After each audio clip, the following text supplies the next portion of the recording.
That way they can hear you too. All right, you're good to go. Hey guys, I'm Guy, your SI leader. I just want to remind you guys that last week we had an exam review. If you missed that, there's no problem. It was recorded, but I just want to let you know that the recording for the exam review was posted. So you should get an announcement right now on how to access that recording. It's a link to the SI WordPress page. But again, it's an additional resource for the exams you have on Thursday. So feel free to check the announcements on your courses, the SI, the CARC course you have on your web course. So go there, check the announcement. You should have a radio announcement right now. Click the link and you're good to watch the video. Thank you. All right, y'all. So test tubes is Thursday. Hopefully you're all aware of that. I have finished the test, so it is 15. I previously told you about these 16 multiple choice. I chopped it down to 15. I'm doing everything I can to cover all the things, but also make sure you all have time on the test. So I opted for 15. It felt like it still covered everything, and I was kind of as low as I could kind of make it, while still covering everything and making so if you miss a question, it doesn't kill your grade. Now, the math thing will come out a little funky because the multiple choices still work. 64% of your grade. 15 does not divide nicely into 64, so the numbers will be a little bit funky, but it really doesn't change too much. Just so you all, this is just some quick math. If we take 64 and we divide it by 15, that means each question is worth 4.266667 points. Why is that useful for us? That means you missed 2 questions, you're still above a 90.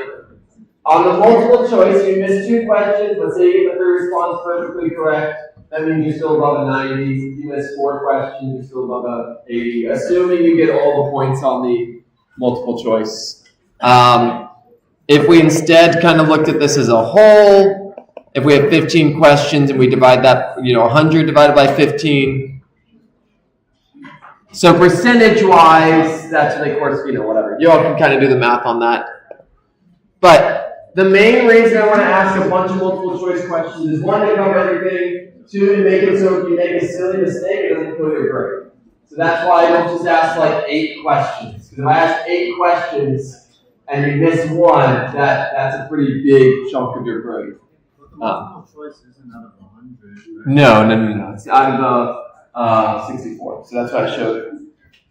Alright, so otherwise, we're going to go through the review today. There is 4 major sections and then a tiny little one tacked on the end that's inductors. So there's DC circuits, there is magnetic forces on moving charges, there's sources of magnetic fields, and then there's Faraday's law, known as magnetic induction.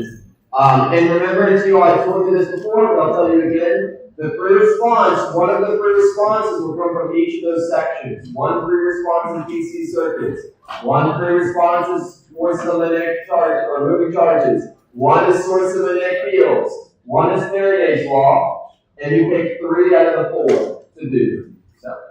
For the recitation attendance for next week, how would that work? Tuesday, you have it on Tuesday at 6 p.m. That's just that's how they roll the past. Yep, I'll send an announcement about that. Yep. Faraday's law, what were the other 2? So DC circuits, magnetic forces, sources of magnetic fields, and Faraday's law. They're the 4 topics we've covered. Inductors is on the test, but it only exists as 2 multiple choice questions. The level that you all need to know for inductors is make sure you all can do the quicker questions that we kind of did in the PowerPoint. Whatever we did in the PowerPoint last class, that's the level you need to know. There is 2 or 3 problems on inductors in the problem sets, but they're also very straightforward as well. So if you want extra, there you go. All right, so let's go ahead and get through. Let's get started on this. So we're going to go through each week. We're going to have a summary slide, and then we're going to have like a couple of problems. That's how we've done it in the past, so I'll do it now. So DC circuits, this is everything you need to know on DC circuits. Now, something you'll notice here is that it's a bunch of equations. You're going to notice that's a trend in all these PowerPoint slides that my review is effectively just going through the equations. This is a great rule of thumb for you all in any STEM class you take. The formula sheet effectively serves as an overview of what you need to know. The formulas represent the concepts or sentences that explain it. So when I was making this, all I do is I go to the formula sheet and I just copy and paste the formulas in order. And you can do that in any class. You should be looking over that formula sheet. If you do not know how to use a formula, you should probably look into it. That's a good rule of thumb in any of your STEM classes moving forward. So, anywho, DC circuits. The first one is PIV. Actually, I did forget to put one here. Yeah, you all do need to know V equals IR. I forgot to put that here. Hopefully that should not be a surprising one to you all. You all need to know V equals IR. You all need to know P equals IV. You all need to know that I can take P equals IV and I can plug V equals IR into it to make 3 different versions. On the formula sheet, I only give you one of these versions, but you should be very comfortable doing this, changing this into I squared R and changing that into V squared over R. If you're unsure how to do that, we're just taking the first equation. That's a good exercise. Do it on your own. On the formula sheet, I only give you PIV. I only give you V equals IR. All right, you need to remember how to combine resistors in series and parallel. You need to know whether or not resistors are in series or parallel. Series is easy. No junctions between them.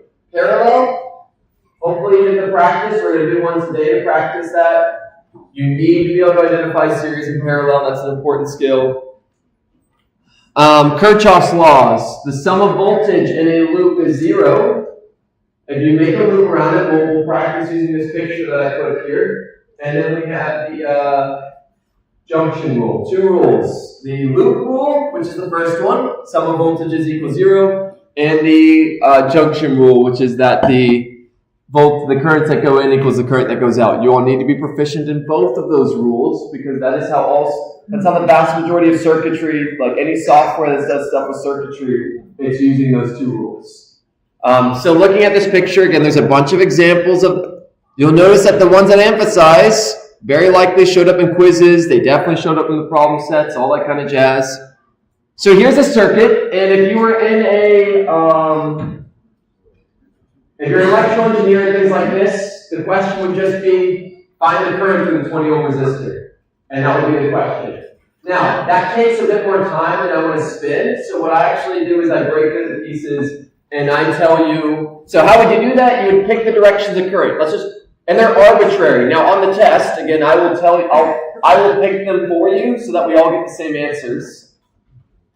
If there's a question on this. So I'll just arbitrarily say, let's make the current through this one up. Let's call that I1. Let's make the current through this other resistor up. That's going to be I2. And then we'll make the current through this last branch go this way. We'll call that I3.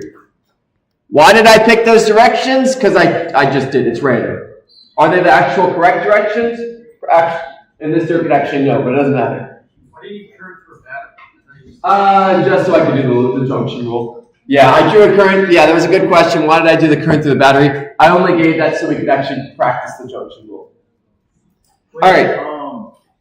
The I squared R equals V, or is that I squared over R? I squared times R, and then it equals V squared over R. Where did those come from? That'll be an exercise for you to kind of go through. Yeah.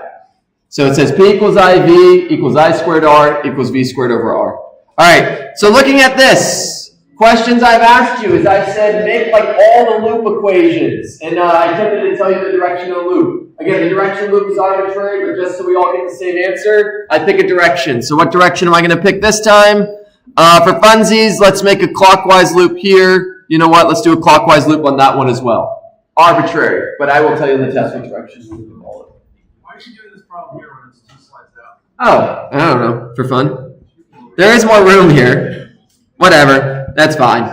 There is more space in the other one. Sure, let's jump over to the other one. So this is maybe a bit more of a, it's a good reminder. It gives me a bit more space. It's the same problem. So this is an example of the wording I would use, and I've used this before. It was on the quiz. It was on the other things. Build the 3 loop rules and the 1 junction rule. We define I1 is down through the 5-volt battery. Again, it's arbitrary. I2 is down through the 3 ohm resistor. And I3 is down through this. Why are they down? Just because it doesn't matter. When you actually do these, it does not matter. I'll erase this one. I forgot that I included that there, so thank you for the reminder there. All right, let's build some loops. So we're going to build this loop first. Actually, I'm only going to do 2 loops. You all can do the third one yourself. So these loops are counterclockwise because I said so, not because that is the right way. That is just the way I defined. It's arbitrary. All right, so we pick a spot on the circuit and we start walking through that circuit. That's the key to doing this. So we're going to start here and start walking counterclockwise. It does not matter where you start. Just pick somewhere. So we're going to go across this battery. When we go across that battery, positive is the big end, negative is the small end. So I'm going downhill. Voltage is like height. So what we're doing is we're building this equation. Sum of voltage is equal 0. In this case, I'm going to go down by 15. Positive to negative is down. This one, I'm going from positive to negative, so I'm also going down. And then I hit this resistor. So I keep going through this loop. Now this one, when I hit this resistor, I'm walking. When I hit this resistor, the key here is think of current like flowing water. Which way does water flow? Downhill. If I'm going opposite the direction that water is flowing, then I'm walking uphill. That's the mindset here. You all see this current, and when it comes to a resistor, think of it like that. So in this case, I am going uphill. How much am I going uphill? The current times 3. I times R. V equals IR. And all of this equals 0. Great. That's the loop rule for that one. The next loop, for the sake of time, I'm just going to write the answer. So we're going to do a clockwise loop here. We're going to walk through it. We're going to go through this one. In this case, we're going downhill. So the next one would be I2 times 3, and that's negative in the orange loop I drew. And then the resistor on the right, we're going opposite the direction of current, so that is uphill. If you are unsure why, you should practice these. I'm not going to spend too much time explaining these next 2. And then there's one more big loop. Again, I'm just giving the answers so that you all can practice these on your own. I explained one of them in detail. For the sake of time, I'm not going to explain all of them. Negative 15 minus 5 plus I3 times 20. This is not a memorization thing. You cannot memorize these. You have to know the process. All right. So great, those are the 3 loop rules. Now we're going to do the 1 junction rule. We're going to pick a junction. I'm going to pick this one up here. It doesn't matter which one we pick. You say junction, it's like one of those dots. Yes, that's a great question. Thank you for asking that. The junction is where wires come together. Junctions are where wires come together. Think of them like an intersection. And the idea with these intersections is that what goes in must go out. However many cars go into that intersection, they better go out one of the other roads. Otherwise, they pile it up, and that's not good. So we got I3 going to the right, because current flows in one direction. I2 is going down there, and I1 is also going. So we have a very weird situation here, but that's fine. This just means one of our currents is not correct. So we have 0 equals I1 plus I2 plus I3. And if you're like, how could that be true? It's because when you solve, if you actually went through and solved these equations, you'd find that one of these currents is negative. What does that mean? It means when I arbitrarily pick directions, one of them was wrong.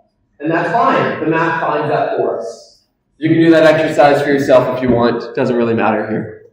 On the bottom, I1 will be going to the right, and I3 On the bottom, yes. I1 would be going to the right, and I3 would be going to the left. And I2 would be going, they'd all be going into it. You get the exact same results, just the opposite. Yeah. Yep. So the first loop, it always goes through the first resistor available in the back. The loops go through whatever. So in problems I've given you, there's a quiz problem on this. If I ask you to make a loop equation, I tell you what circuit elements that loop should go through. So for example, I'd say, build a loop equation through the 15-volt battery, the 5-volt battery, and the 3-ohm resistor. Or, build a loop equation through the 3-ohm resistor and the 20-ohm resistor. Or, build a loop equation through the 15-volt battery, the 5-volt battery, and the 20-ohm resistor. So check out the quiz problem. There's a quiz problem where I specifically say, hey, go through these elements, and you can see what that looks like. This one, I just did all of them for funsies. Extra practice. When you go through resistors, is it safe to say you always flip the sign? No. That's a good question. You do not always flip the sign. You only flip the sign when you're going opposite the direction of current. If you're going the same direction as current, then it's negative. Yep. Are you going uphill or downhill? Do you have to define the batteries as negative and resistors as positive, or do you find those the opposite way as well? You could technically multiply this entire equation by -1, and it's the exact same thing. Yep. So that's if you instead have done clockwise loops, you actually get the same exact equations, just all multiplied by -1. Will they be like on the other side? You can think of it that way if you wanted to. It's the same thing. They'd all be multiplied by -1. I will not, if there was a problem like this in a test, there will not be two answers that differ by -1 because those are the exact same equations. Your answers will all be unique. Yeah, I know you said you don't want to explain this like too much, but like, why did you start with 15 for the loop? I just chose to pick a specific spot. I chose to start here and start walking there. But it's math, it's addition and subtraction. Where I start doesn't matter. Yeah. And this problem, it had 3 loops. If I wanted all of this, it would have to be a free response to have that level of detail. All right, keep things moving. Great, that's Kirchhoff's laws. The last thing you all need to know from DC circuits, you do need to know the charging and discharging equation for an RC circuit. Why? Because every circuit has resistors and capacitors in it. This is something important. And this is something you all also, it's a skill that's important to you all. This is showing up in chemistry. These kind of equations have shown up in chemistry. You're like, why do they show up in chemistry? Half-life. Half-life is something you all learned in chemistry where it was an exponential decay. You all need to understand there's a problem in chemistry, I guarantee you did, where it said, how long does it take for a population to reach half the amount? You didn't actually need to know how much you started with. And I've given you all problems like that. I've said, how long does it take to reach 30% of the charge? How long does it take to reach 70% of the charge? That is something you all need to be proficient with, these exponential decays, and realizing it's getting multiplied by the maximum. You also need to know which of these is charging and which of these is discharging. That is not labeled on the formula sheet. Now, you can put that on your note card, or it's pretty easy to derive. Charging, when you charge a capacitor, you start with 0 charge. If I plug t equals 0 into this first equation, e to the -0 is 1. 1 minus 1 is 0. What charge do I start with? 0. It matches our expectation.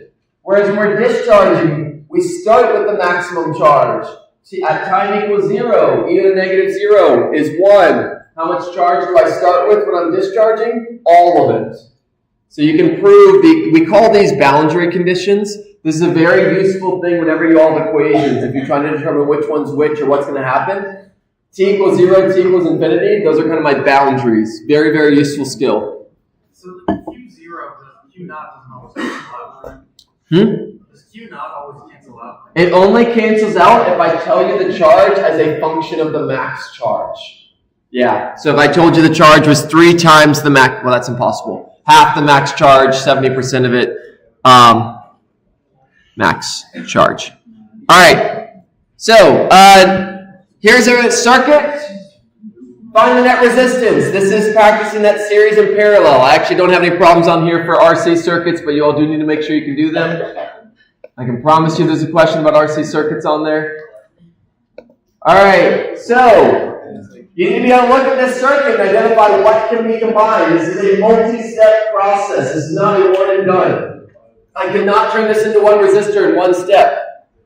Now, you can do it in about 2 to 3 steps depending on the thing. So I'll give you all 10 seconds. Look at this. Identify what resistors you all are allowed to combine together. Think about it. Don't shout out the answer.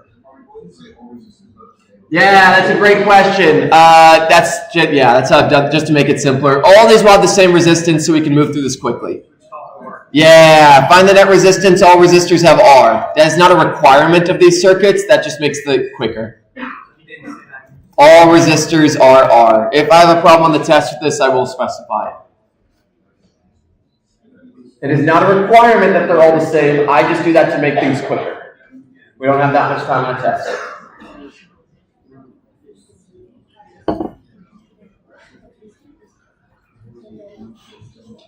All right, so looking at this circuit, you got a couple options. There is none in series. No resistors are in series. Why? There is junctions between every single resistor. When are they in series? When there's no junctions, when there's no quote-unquote intersections between them. Series means one after the other. None of these are one after the other. Which ones are in parallel? One of the tricks I taught you all was to color code the wires. Everywhere it's red is a voltage. Everywhere it's purple is a different voltage. Everywhere it's blue is a different voltage. And last color, everywhere that's green is a different one. Yeah, rainbow would be crazy. All right. How do you know when they're in parallel? When they have the same voltage at the beginning and the same voltage at the end, i.e. their potential difference is the same. That is what defines parallel. Parallel means their voltage drop is the same. Now looking at this, we have a few options. These ones up here are in parallel, not because they're physically parallel, but because they both... And another way to think about this is I can go from the beginning of one to the beginning of other, and I can go from the end of one to the end of other. Like front doors, they show the front doors and the back doors, whatever. You can kind of think of it that way. Can you label them? Because it'd be easier. Yeah, we're going to call this one 1, 2, 3, 4, 5. And they all have R. All right. I can combine 1 and 2. I can also combine 3, 4, and 5. You might have realized I could combine 3 and 4, but you might not have realized I could combine 5. Why am I allowed to combine 5? They all start with the purple wire. They all start with that voltage, and they all end with the blue voltage. What is the value of that voltage? I don't know. It doesn't matter. What matters here is I can go from any of the resistors to the beginning of the other resistors, and I can go from the ends of any of the resistors to the other ends. We don't care about junctions. Junctions don't change the height. Junctions don't change the voltage. They do change the current, though. Yeah. Should the blue and green wires be the same voltage? The blue, oh yes, thank you. Thank you. That was a great catch. I made a mistake there. Previously I identified this and this other one as a different voltage, and there it was incorrect. Blue and green are the same voltage. This is a good reminder. Why are they the same voltage? Junctions don't change voltage. Green and blue actually are the same exact voltage. I shouldn't have drawn them as two different colors. Green and blue are the exact same voltage. Why are they the same voltage? Voltage only changes when you go through a resistor, or a battery, or a capacitor, or an inductor. Basically, when you go through a wire, I don't care what that wire does, voltage doesn't change. So in fact, thank you for letting me... Everywhere on this blue path is 0 volts. They're all connected to the ground. So great. What I'm going to do here is I'm going to combine these two resistors, 1 and 2. How am I going to do that? In parallel. So I'm going to write it as I show you on the formula sheet, and then I'm going to write it the way I just write it. So this is the way we write in parallel, however many you have. Every time I actually write this down, just to make my life a little bit easier, I write it this way. It's the same exact equation, I just skipped the math step, doing the inverse of that. These are both R. So if I want R net here, specifically R12, that's just going to be 1 over R plus 1 over R, because everything has R. This turns into 1 over 2 over R, which equals R over 2. Rule of thumb, when you add in parallel, you get a smaller resistor, always. So I'm going to draw that. I'm going to smash those together. Now, I'm going to go ahead and do these ones together as well. Normally, I'd recommend do one operation at a time, but for the sake of time, I'm just going to go ahead and combine these. If I want to get R3, 4, 5, let's just write this here. R12 equals R over 2. R3, 4, 5 equals 1 over, again, we're blessed. All of these have this exact same resistance, so it's pretty easy. I did this to make it quick. This is not a requirement. It is very possible in the real world that it's very likely in the real world they have different resistances. But I did this to make our life easier. I'm going to let you do the math. That's a good exercise. It's R over 3. Why? Prove it to yourself.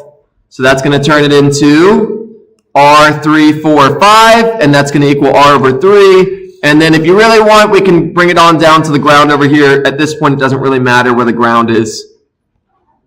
So I got a resistor that's R over 2 and a resistor that's R over 3. They're in series now, so now I can combine those into one resistor. So we're going to do that.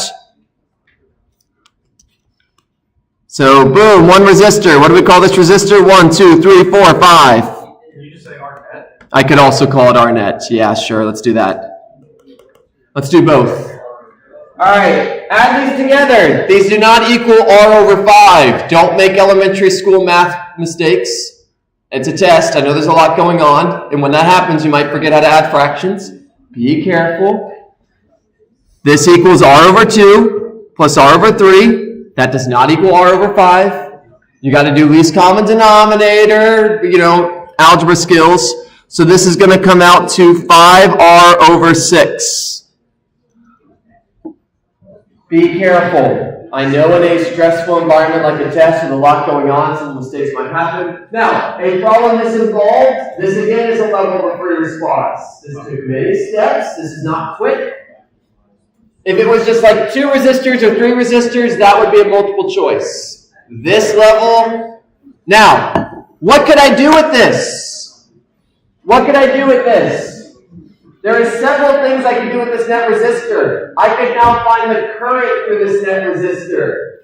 Why is that useful? The current through that net resistor is the total current kind of going into the circuit to begin with. How do I find that? V equals IR. What I can also find is I can find the entire power used by this circuit. The entire power, quote unquote, consumed, output, changed into one form, a different form. It could be light, heat, whatever it might be.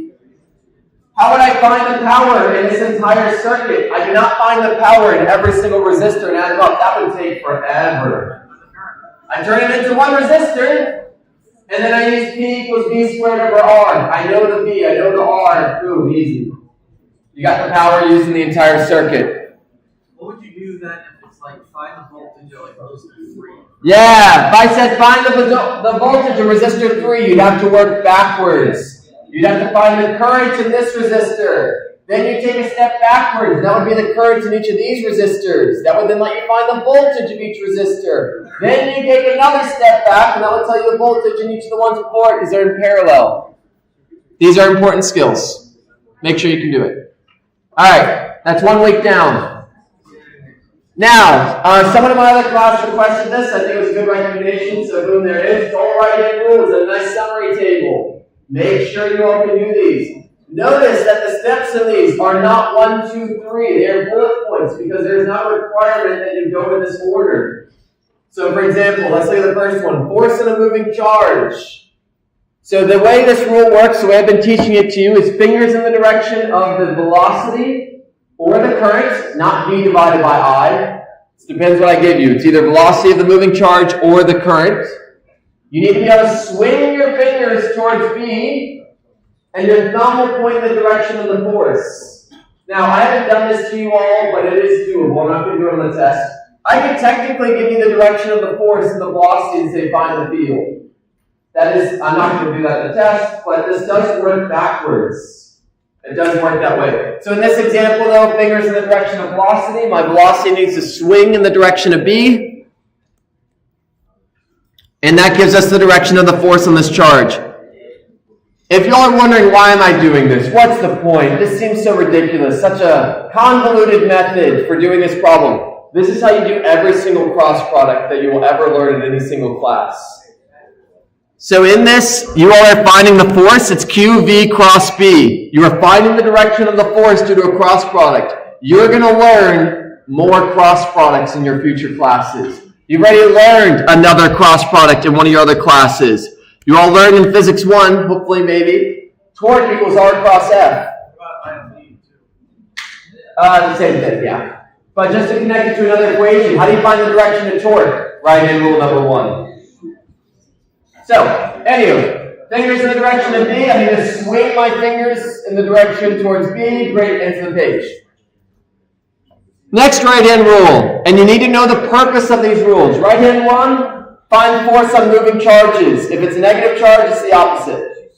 Right-hand rule number 2, the whole point of right-hand rule number 2 is find the magnetic field due to moving charges. Right-hand rule number 1, forces.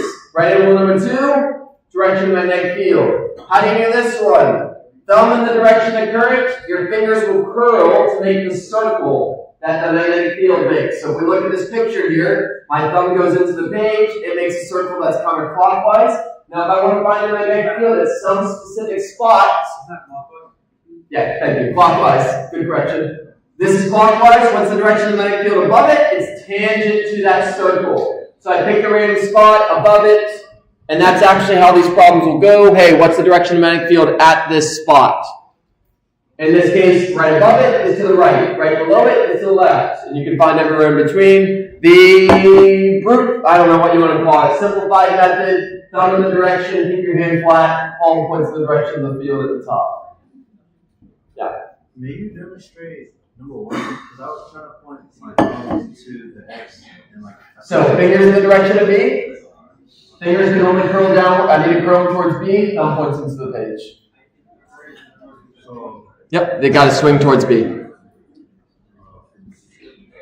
All right. Right hand rule 2.5 has the same purpose as right hand rule 2. That's why I call it 2.5. I didn't call it a new rule. It's to find the direction of magnetic field due to a specific type of wire, a loop, or a piece of a loop. For example, in this picture, I have 3/4 of a loop. Which way does the field point to that? Curl your fingers in the direction of the current. Inside it, the magnetic field points into it. This rule only tells you the direction of the field inside it. If we're outside it, what's the direction? It's the opposite. Can you show that one more time? Fingers curled, thumb points in. This is a shortcut for loops / pieces of loops of wire. But it has the same purpose as right hand rule 2. That's why I didn't call it right hand rule 3. Yeah. Is that supposed to say thumb in the direction of current and stuff? Nope. Thumb in the direction of B. Fingers curl in the direction of current. Thank you. There is a typo there. Fingers curl in direction of current. Good spotting. Now, again, I made this a bullet point list. I did not make this step 1, step 2. Why? It goes both ways. If you know it's making a field into it, the current is clockwise. If you know the current is clockwise, which way is the field? Into it. It works both ways. Every right-hand rule works both ways. You can go backwards. Alright. So for example, like this one, I could say, again, I'm not going to do this in the test because I'm getting up practice.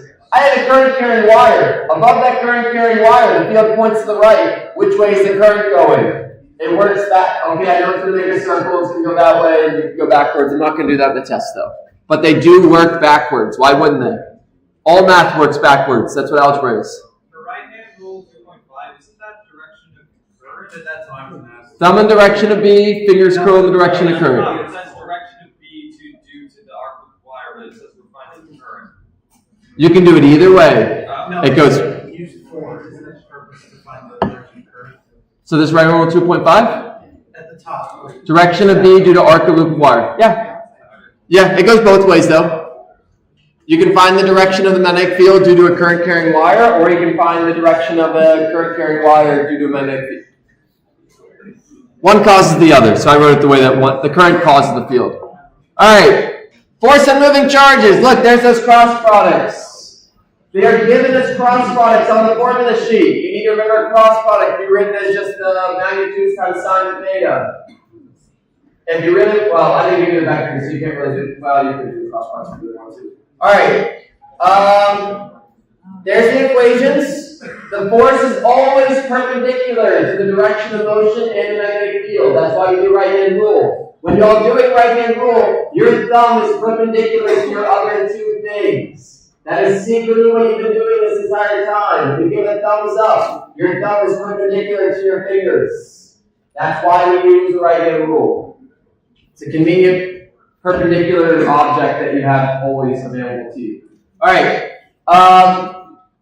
if the magnetic field is not uniform, or if the angle is not uniform, then you need to do the integral. I'm giving you all problems related to that. There's a problem and quiz related to that. The one that is the one I gave you on the quiz specifically was the magnetic field varied with location. Make sure you all can do that. As you all have seen in this class, I care about your ability to set up integrals. That is a skill that I need you all to be proficient in because your future classes are going to use that skill. And I want to prepare you. All right. In a uniform field, the charges will make a circular path. This is also something you all need to be acquainted with. They do not just turn and then keep going straight. And we talked through that. So, for example, the one on the bottom of this picture here. Actually, let's see. Do I have it here? Yeah, let's do this. Is a different one, but it's going to accomplish the same thing.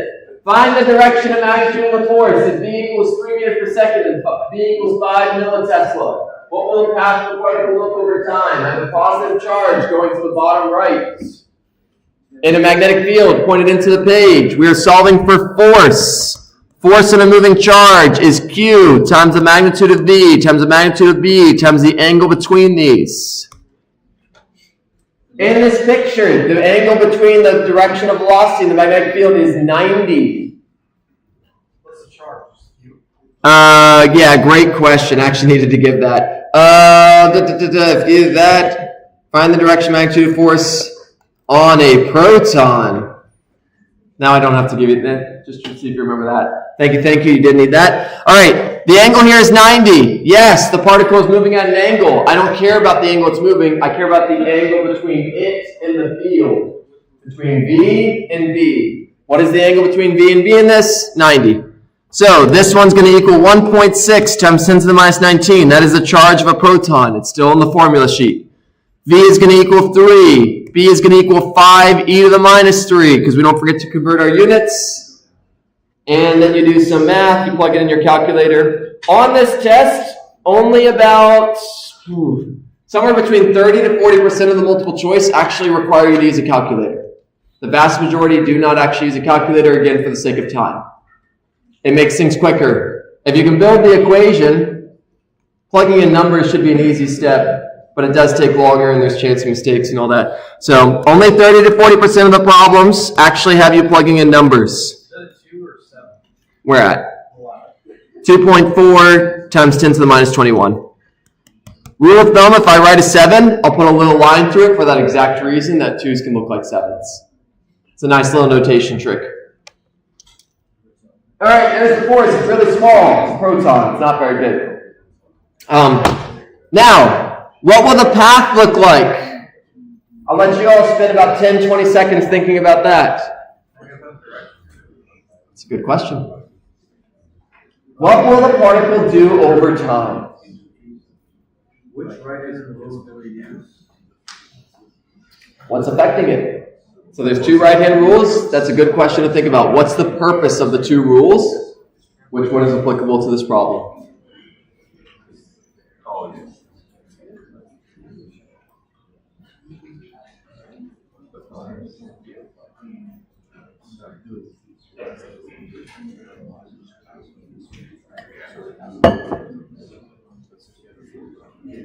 All right, so the path of this object. The question was, which right-hand rule do I use? The first right-hand rule finds the force on a moving charge. The second right-hand rule finds the direction of a field made by moving charges. In this case, on setting what's the path, we're going to care about the forces. That's what's going to determine which way it's going to go. My magnetic field is into the page, my velocity is down to the right. I need to be able to swing my velocity towards the magnetic field. I need to be able to swing my velocity into the page. So make your fingers swing into the page. Which way? And we line up the velocity to get the force perpendicular to all that. Which way is the force? Upright, because it is a positive charge. If it was a negative charge, the force would be down left. Don't forget negative charges exist. They make up roughly half the charges in the universe. All right. This is not the answer. This is one step in finding the answer. It says, what will the path look like? I didn't say which way is it going to move immediately. I said, as time goes, what's the path going to look like? You need the entire picture. So what's going to happen? A little bit later, it's going to be moving to the right. Why? Because it got pushed kind of slightly up in that direction. The velocity, instead of being down to the right, is now getting affected a little bit upwards. That's going to cause it to curve. At this point, the force will be upwards. What's that going to make it do? It's going to make it do this. And you can kind of piece, this is not the final answer still. You'd have to keep going all the way. What did you just tell us about the circle? It's a circle. Why does it make a circle? Because the force always points perpendicular to the direction of motion. If something is moving and the force is perpendicular to the direction of motion, it will make a circle. Last reminder for you all before I answer a question on this. Remember, if something is going in a circle, centripetal force equals mv squared over r equals the sum of the forces pointed inwards and outwards. In this case, the only forces pointed inwards or outwards is the magnetic force. And so you can set those two equal to each other. This relationship is not on the formula sheet. On the formula sheet, I give you Fc equals mv squared over r. On the formula sheet, I give you the force due to the magnetic field is QVB sine theta. I give you the cross product. You have to know that you can set these equal to each other when going in a circle because of the picture. Yeah, and then I'll get, yeah. Go ahead, Deb. Couldn't you said in the last slide that it's a uniform path that would be circle. Yeah, and the question here is which way would that circle go? Clockwise or counterclockwise? Okay. Yeah, so that's a good question. You can just remember it's going to make a circle, but to find the direction of the circle, in this case, which way is it going? Counterclockwise. You all can see that from the picture. Yep. But mathematically, so there's various problems I could ask. I could ask you what the path looks like. I could ask you what happens to its radius. I could ask you what happens if I double this, change this, how does it affect this? I do that all the time. If this changes, how does this get affected? They pop up all the time. Alright, cool. Make sure you know about the circle, make sure you're all cool with those equations. Alright, next one. A current carrying wire has a current I and points in the positive x direction. What is the magnitude and direction of the force in the wire between the points x equals negative a and x equals 0 given by this field? Integral time. I have a varying field and I'm asking for the force on a wire. Remember that force on a wire is the integral of I dl b sine theta. If you're like, where did that come from? The one that we've been using a lot of this time is I times L times B times sine theta. It's the cross product one. What if B is not a constant? Then you must integrate. What does it integrate to? It finds the force in every tiny little piece of the wire and adds them all together. Every tiny piece of this wire is experiencing a different force because it's experiencing a different field. This is the power of integrals. Integrals let us determine if we get a bunch of tiny pieces, we can add their contributions together. Calculus is a tool in your toolbox, and you need to know what it's used for and how to use it. That's what distinguishes you all from the people that don't have to take calculus-based courses. Algebra was a skill that you spent a lot of your life learning to develop. Calculus is a skill you all need to spend some time developing and how to apply it. And that's why we've been practicing. I say we need to. That's why I'm doing it in the class. All right. Now, something very important about this. Here's my function for my magnetic field. Let's actually draw the current carrying wire. Pictures are good. Pictures are necessary. Current carrying wire carries the current to the right. Now, my magnetic field has two components. I'm going to draw them separately because it's going to make our life a little easier. One of the components of magnetic field is 3x. There's 8x. That points to the right. This is my x component of velocity. One of my components of magnetic field points down. Why is it down? Because it's negative. Negative 3x squared. Now, you're like, well, what if you're astute, you might be like, what if x changes? What if x is a positive number? X squared is still positive. What if x is a negative number? X squared is still positive. I did that on purpose to make things a little easier. What about if x is negative here? X doesn't even show up in this one. It's always 8. Why am I saying this? We only care about one of these fields. Only one of these fields matters in this problem. Remember our equation up there. Remember that sine theta. Magnetic fields only affect current carrying wires, specifically if the field has any component that's perpendicular to the direction of current. Why? Because this is how they work. I don't make the rules. I don't get to decide how the universe works, I just explain it. So, we actually don't care about the magnetic field in the x direction at all. Doesn't matter. It could be a million and it wouldn't change anything in this problem. What if you accidentally did then you get the wrong answer. That's a great, yeah, if you actually only care about it, then you get the wrong answer. So we actually only care about the magnetic field in the y component. Because its angle between this and this is 90 degrees, the angle between this and this is 0, we don't care about it. So, we're going to go ahead and build our integral. We are integrating over the wire. We're not integrating over the field. We're integrating over the wire. We're breaking this wire into an infinite amount of small pieces of wire.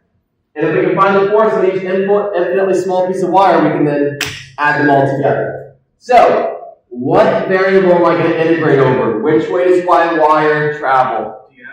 X. So this is going to turn it into the integral of I dx, because we're integrating over the wire, not the field. Yes, the field will show up in here, but you have to remember what you're doing in this integral. This is finding the force on an infinitely small piece of wire, integrate over the whole wire to add them up. So this is going to equal dx. We're now going to put our field in here. It's negative 3x squared. Do we actually want to put that negative in there? No, we are not going to, and that's because I forgot to put something here. These are absolute value signs. Why are they absolute value signs? Because we use that cross product rule, and that's how cross products work. Yeah. We do know our bounds. What part of the wire am I finding the force on? I'm finding the force between what 2 points? It's not the entire wire. This wire is infinitely long. Negative A to 0. You need to know, again, what are you doing? We're integrating to find the force on a piece of wire between x equals negative A and 0. And the sign of theta is this. Now, normally, this would give me the net force, but we have to be careful. We're adding vectors. Remember, we have to know the direction of these vectors. Do we actually have to break this into components? How do we determine whether to break it into components? Let's pick a couple small pieces on this wire and find the force on them. So I'm going to pick a tiny little piece here. Call it DL1. Pick a tiny little piece, DL2. What's the direction of the force on DL1? Fingers in the direction of that. Swing them towards B. Into the page. What's the direction of the force of DL2? They're all into the page. So do you have to break it into components? No. But don't forget that that is a thing. Alright, great. So this one we just get to integrate. This is a very easy integral. All of you are capable of doing this integral. We get I times x cubed. Evaluated from negative A to 0. What does this equal? I times 0 minus I times negative A cubed equals negatives cancel. I A cubed and, newtons, I guess. We'll check that at the end. Ideally, the units would come out as newtons, so we actually generally don't write the unit after it because the units aren't hidden in these variables. So, yeah. Head to the page. Fingers in the direction of current, swing them towards B, right angle number 1. Fingers towards current, swing them in, yeah. So, if DL2 was pointing down to the right, for example, so you don't feel like pointing to different. Yeah, if they were pointing in different directions, then the force actually, if DL2 was pointing down, it would still be into the page. Oh, no. It'd be up to that. If there was components, you'd have to care about them, break them up, and it would take longer. Rule of thumb, Ural's free response is solvable within 4 lines generally. If you and that's the same with test 1. If you all look at test 1, every solution to test 1's free response was pretty short. If you know what you're doing, they don't actually take that many lines or that much work. I'm testing, do you know what you're doing? Not how long, I don't want you to spend a bunch of time actually solving it. Yeah. Wait, how do we know it went inside and not towards that? Right hand rule number 1. Fingers in the direction of current, swing it towards B, into the page. Alright, halfway through. Source of magnetic fields. These pictures are gold. These pictures are not given on the formula sheet, but you need to understand, so look, there's the equations. Those are given on the formula sheet. There's 3 magnetic fields I taught you. There's 3 geometries of wires. What makes, okay, so, take back a step. We're finding magnetic fields due to current carrying wires. There's 3 geometries of wires I taught you. An arc of wire, a straight wire, and a solenoid. The 3 equations for the magnetic field, these are the ones given. For an arc of wire, it's mu naught I times theta over 4 pi a. For a straight line, it is mu naught I over 4 pi r times parentheses cosine theta 1 minus cosine theta 2. For a solenoid, it is mu naught capital N I over capital L, where L is the length of the solenoid. These are the three equations. You need to understand what the variables represent in the equations. Yes, I recognize that picture is funky because it's got an R and it says an A in it, so I'm going to fix that real quick. You could just say R too. You could also say R. This is to make a point. A lot of there's a point out there. The reason just to fix that real quick, reminder to you all, R's does not always mean radius. Actually, in fact, R just means distance, an arbitrary distance from one point to another. In some equations, it means radius. In other equations, it just means distance in three-dimensional space. Get used to that. It's going to show up in all your future STEM classes. All right, arc of wire. This applies to the magnetic field dead center of the wire. It will not solve the field anywhere else in the wire. Theta here corresponds to my arc of wire. If it is a half a wire, theta is pi. If it is a full loop, theta is 2 pi. If it is somewhere in between, then it's whatever it is. It's in radians, because radians are real, and if you have a full circle, then theta in a full circle is 2 pi. Degrees are made up. 360 degrees is not something determined by experiments. Radians are determined by experiments. It's the ratio of the circumference to the radius of a... What about temperature? Also made up, but whatever, that's a different story. Radians is a special thing. Okay. The straight wires. So these pictures are very useful. They're not given on the test. If you're afraid of forgetting it, add it. A here is the radius of this arc. For a finite wire, the angles are as shown. The angles are from the leftmost point of wire to the point we care about. It's the inside angle. Theta 2 is a dotted line from the rightmost point of wire to the point that is the outside angle. Why? It came from the derivation of Savaart's law. You all need to know what these angles, like that this is the angles when you're doing this. Now, if we have an infinite wire, then it simplifies. Theta 1 becomes 0, theta 2 becomes pi, and we just get mu naught I over 2 pi r. You can derive that yourself. Just plug in the numbers, and it spits out 2 and does some things for you. I have given you all quite a few problems on this. I've given you problems where it's finite on both sides. I've given you problems where it's infinite on one side and finite on the other. There's a quiz problem that I got a lot of questions about, and it's a good problem. It was a quiz problem where the wire made a 90 degree angle. It came down from infinite. Then it bent at the origin, and then it went off to infinite. How did you solve this problem? And I said, find the field at point P. And I gave you some numbers and things like that. You have to break this into two semi-infinite wires. Make sure you all can do that quiz problem.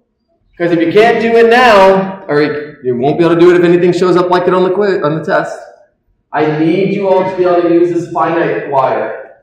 There will be infinite wires in the test. This might be useful to just have written down in your formula sheet if you don't want to have to derive it during the test. That's up to you.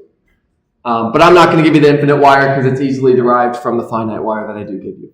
It's the same equation, just simplified. All right.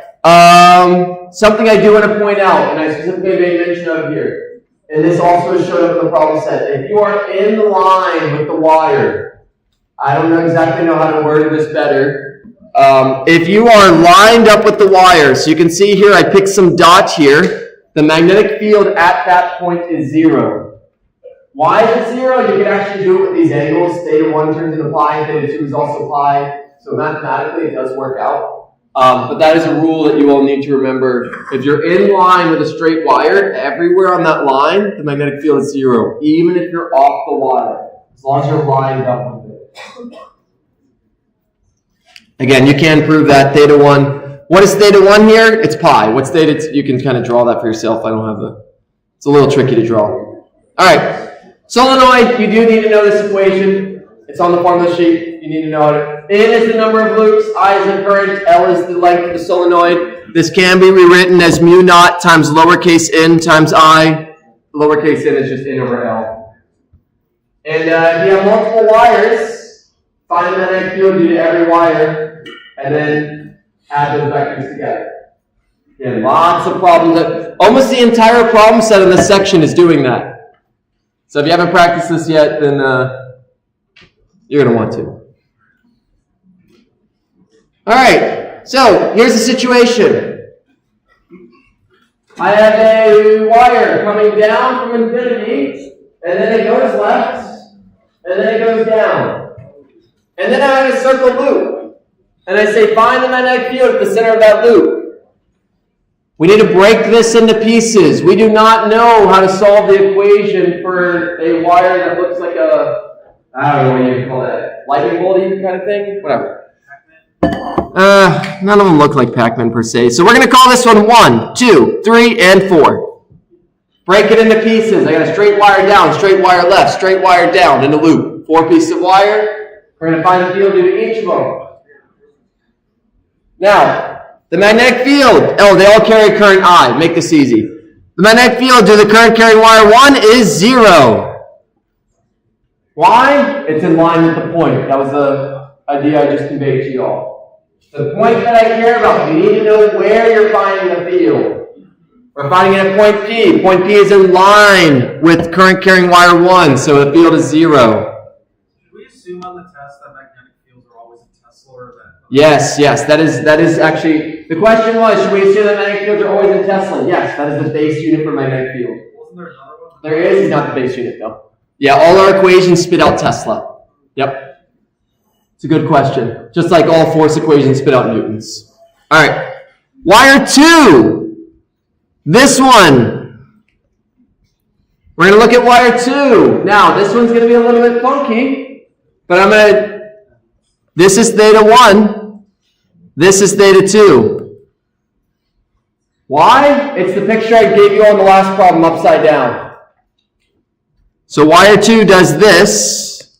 The point is here.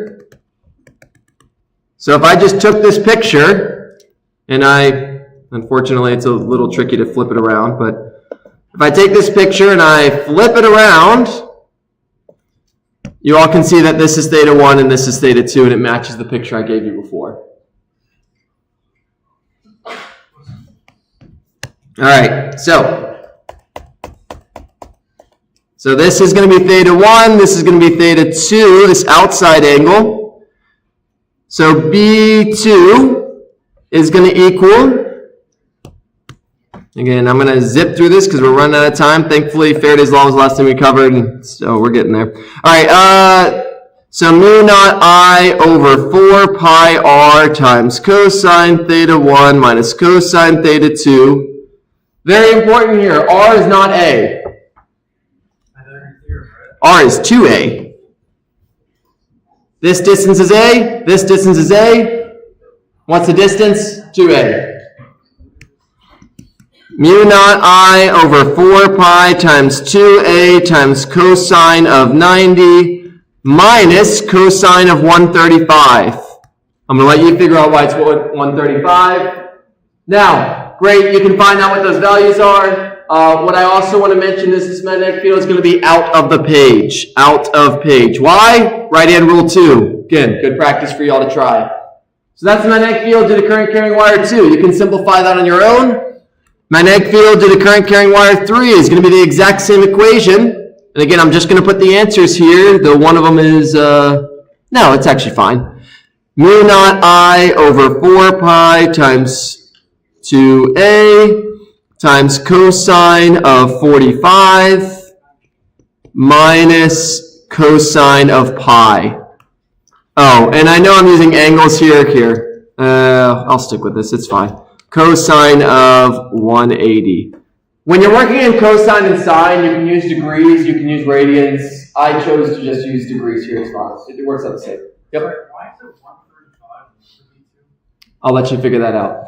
Yeah, unfortunately for the sake of time, I just don't have time to actually go through that because I got 15 minutes to get through the rest of the PowerPoint. So I'm just going to put the answers here, and if you're not sure why, you'll learn it better doing it on your own. As rough as that sounds, I'm going to let you try that out. All right, and this one's also out of the page. Again, I'd love to solve every single one of these in detail. And my studio class later today, I do have the time to do that. So if you want to see me solve these out in detail, check out the stream I'm going to do later today. and you'll see me do so. I just only have 15 more minutes, so I make do with what I got. I know it's not optimal. All right, last one. It's going to be ugly, but we're zooming. Oh, that worked out well. B4 is really easy. B4 is mu naught I times theta over 4 pi times r. In this case, r is going to be A. Theta is going to be 2 pi. 4 pi times A. And this one's going to be into page. So I'm going to give you all the final answer. B net is going to equal mu naught I over 8 pi to 8 pi A. Again, this is not a good idea that I'm working this quickly, but this is what we're going to do. Cosine of 135 is square root 3 over 2. So that's going to be times square root 3 over 2 plus another mu naught I over 8 pi A times square root 3 over 2 plus 1 minus mu naught I times 2a. Very likely there might be a mistake there. I went pretty quick. Not a good idea to go that quick, but I think that's pretty close. If not. All right. Great. So that's the solution. If you're like, how did he get there? Try it for yourself. You have to define like out of the page is negative. Correct. I defined out of the page is positive and into the page is negative. If this is a problem, it would be a free response, and you would kind of just, you would tell me. Yep. Rule of thumb, though, out of the page is positive, into the page is negative is a good assumption. And if you're interested in negative and sign in front, that's fine. You'll get the points. Yep. Yeah, I'll draw that one real quick. B3 is a wire. Here's my point. There's theta 1. Theta 2 is that angle, which turns to pi. All right. Great. Ampere's law. This does exist. Don't forget. This one, draw a dotted line. This was like a simpler Gauss's law, which really applied to one problem. You draw a dotted loop instead of doing all the things. So B dot dl turns into B times 2 pi r. You need to find I enclosed. You do it the same way we kind of did Gauss's law. If you have all of it, great. Put all of it. If you have none of it, great. Put none of it. If you have some of it, you're going to do the ratio, in this case of areas, not of volumes. Because what we're doing here, so say I have a circle and I'm finding the magnetic field here. And let's call this radius R. And let's call this radius big R. What I am doing to find the current enclosed is current enclosed over area enclosed equals I total over area total. What is the area of a circle? Pi r squared. And then that's kind of all you need to know. So that area enclosed, pi little r squared. What's the area total? Pi big R squared. And then you go from there and you solve for I enclosed. Pi r squared, pi big R squared. Then solve for big. All right. This one, So just to write this out, so we're going to have B times 2 pi r. Look, I'll draw a picture real quick. Current of 3 amps. Radius of 4 e to the minus 3. Find the magnetic field at some point 1.5 e to the minus 3 farther away. Draw a dotted line. So you're going to get B times 2 pi times 1.5 e to the minus 3 equals, again, I am just going to 1.5 e to the minus 3 squared over 4 e to the minus 3 squared. If you're like, where is it getting this from? Try it out. I'm getting it from Ampere's law. I'm using the steps that were written on the last slide. I enclose the sum of it. So B equals, this 1.5 is going to cancel with that.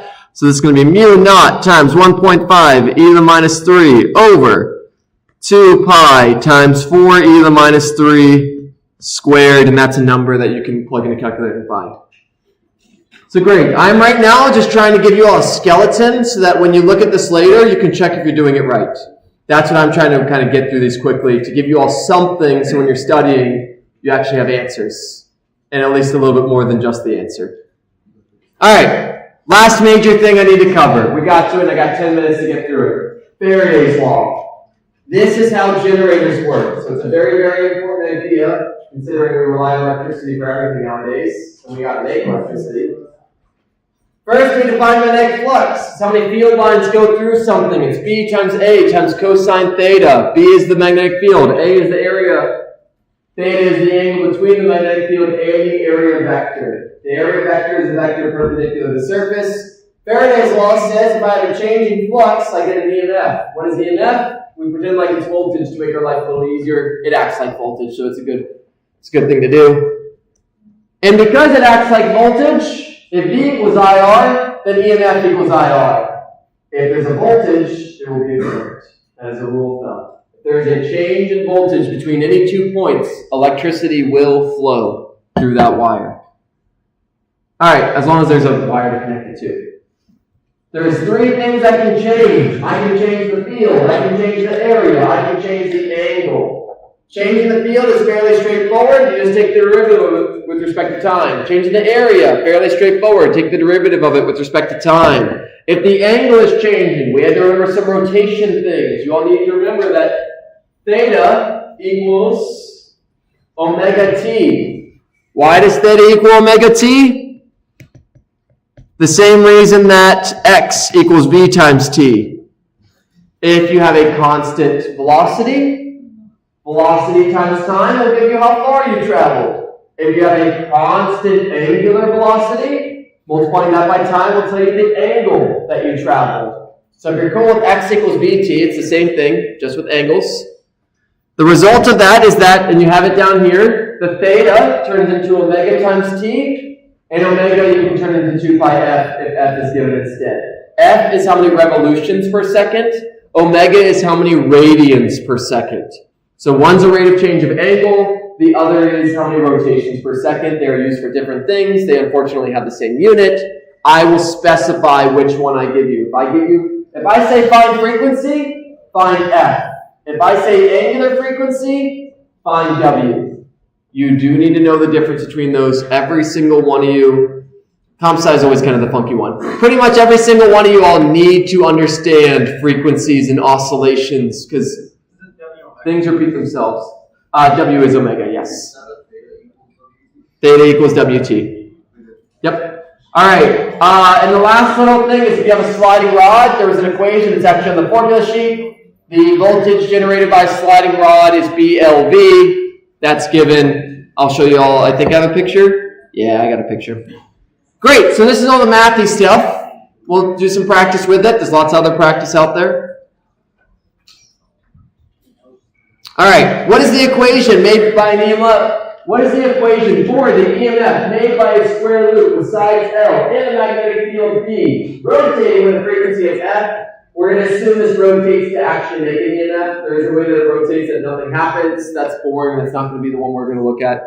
So we got a loop. Here's my loop. It's a square. We're going to rotate it about this axis. I know it's not specified in the problem, but it would be boring if the answer was 0, so it's not going to be that. Let's make the magnetic field into the page again so we actually get an EMF. It doesn't really matter. It didn't specify. It didn't ask for directions or anything. This thing's going to spin. It's going to spin about this axis. As it spins, the number of field lines is going to change. How do I determine the EMF? We write our equation for EMF. EMF equals negative N, change in flux. This is a derivative. This is a tool in our toolbox, so we're going to use it. Change in theta, or change in the flux with respect to time. So then we write what the equation for flux is. It is B times A times cosine theta over dt. We will assume a constant B. We will assume a constant A because that is a reasonable assumption. My loop is not changing, so we're going to pull those out. Negative N times B times A. And in fact, hopefully we're cool with the area of a square being L squared. So we get D cosine theta dt. Currently, there is no t in that equation. How do we find it? I didn't give you theta, I gave you f. What does theta turn into? 2 pi f times t. Why? Because of the last slide. Talked it through there. So long story short, this is our final answer. Our flux is going to be negative n b times L squared times the derivative of cosine of 2 pi f t dt. This is a very easy derivative that all of you should be capable of doing.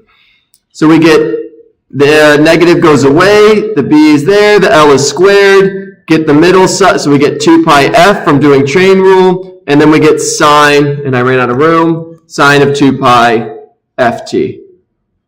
And we derived this in a previous class as well, so feel free to check this out. And that is my final answer. Yeah? The theta is supposed to represent the angle between the field. Yep, and this is changing this problem. The field and the loop. The area in the magnetic field. And as this loop rotates, that angle is swinging around with it. Last thing I want to mention. This first term is the amplitude of the EMF. This is the maximum EMF generated. You all need to understand sine functions. If I write a function of, A sine of theta, A is the amplitude. If you're cool with that, this bottom one, as ugly as it looks, A. You need to understand that this is a sine function, what a sine function actually is. How do you know the direction of the, oh, it's arbitrary. It doesn't matter. And this one, I just wanted an EMF to generate, so I just made it happen. I will give more specifics to the problem test. If you're given something like this with EMF and you're given find something at 10 seconds, for example, do you have to take the derivative? Yeah, it's a great question. If I said find the EMF at a specific time, just plug in that time. So you always have to assume it's rotational then? If it tells you it's rotating, What if it doesn't? then it's not rotating. Then where do you plug in the time? Wherever time shows up. If the field, something has to be changing with time. Either the field will be changing with time, the area will be changing with time, or the angle will. And I will have to tell you which one. I'll either say B is a function of t, or A is a function of t, or theta is rotating. What is the N? N is the number of loops. Great question. How many loops are in this thing? So in fact, I should have actually specified that. Just don't put an in there. Why? There's only one loop. Well, if it's a single square loop, we can assume one loop. Yep. If I said it has, I would have to tell you how many in. All right. Last kind of major, I guess, a couple of last things. EMF generates, so direction. This is the second piece. We taught how to find the EMF. Now we're going to find how to find the current made by the EMF. Draw a picture, always. 3 steps. Am I gaining fields or losing fields? In what direction? Counteract the change. Right-hand rule 2.5 to find it. So this one, I got a loop that's spinning, and I did my best to draw this picture well. I got this loop that's kind of spinning like a coin, and this right side's going to come out of the page, the left side's going to go into the page. It's going to demonstrate this. It's going to rotate like this. As it rotates, am I getting more dots or less dots? Less. So just do these steps. I'm getting less B, and dots means out. How do I counteract that? Make B out. Which way will the current go? Counterclockwise. I counterclockwise. Next one. This rod moves up. Am I getting more X's or less X's? More. Ooh, I heard different answers. As this moves up, I get less X's. So I'm getting less B in. How do I counteract that? Make B in. How do I do that? Thumb goes in. That's a clockwise current. You just assume in is clockwise how it's counted? That is what it ends up being. I always do the right-hand rule just to be safe. All right. There's a changing radius. So you asked, how do I know when what's changing with time? In this case, the radius is changing with time. So just to kind of sling this through. Do I have time? I don't have time. I'll solve this one and I'll post the solution for it. There's an inductors. Look it over. We just learned about it a week ago. I'll post the answers to this one as well. But that was last week, so hopefully that's fresh in your mind. Good luck. Come prepared. It'll be what it is. See you soon.